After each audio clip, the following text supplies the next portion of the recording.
Aline Dronne, je suis chargée de mission à l'ARACT Grand Est, qui est l'association régionale pour l'amélioration des conditions de travail. Nous avons fait une étude qui s'intitule « La robotisation participe-t-elle à l'amélioration de la qualité de vie au travail des agriculteurs ?»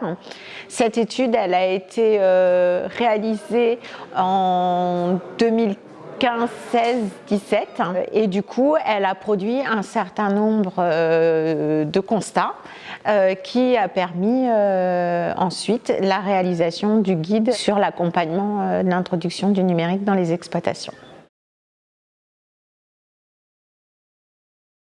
Il y a deux motivations principales quand un exploitant souhaite intégrer un robot de traite, par exemple, dans son exploitation.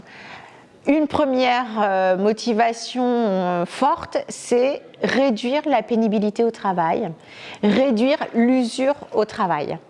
Et il y a une deuxième motivation, qui est une dimension aussi très importante, finalement, c'est valoriser son exploitation, la rendre attractive, dans le cadre d'une reprise ou d'une vente de son exploitation.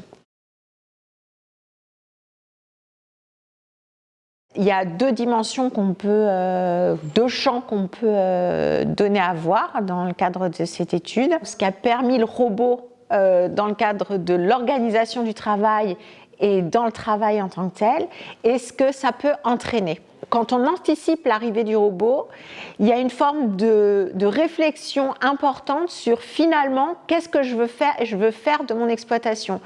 Quelle stratégie de développement je veux pour mon exploitation.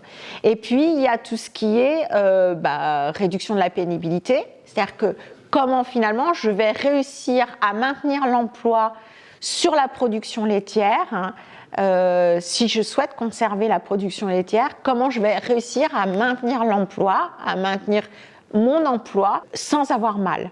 Et puis, ce robot permet, par exemple, une plus grande souplesse organisationnelle.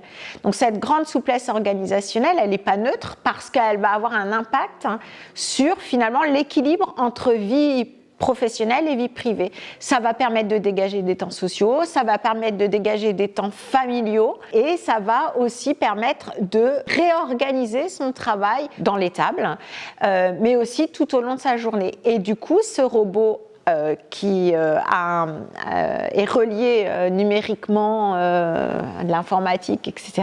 Quand on commence son travail, on commence son travail par aller regarder sur son ordinateur ce qui s'est passé dans la nuit, dans son étable, et ça va permettre d'anticiper sa journée de travail. A contrario, qu'est-ce que ça entraîne ?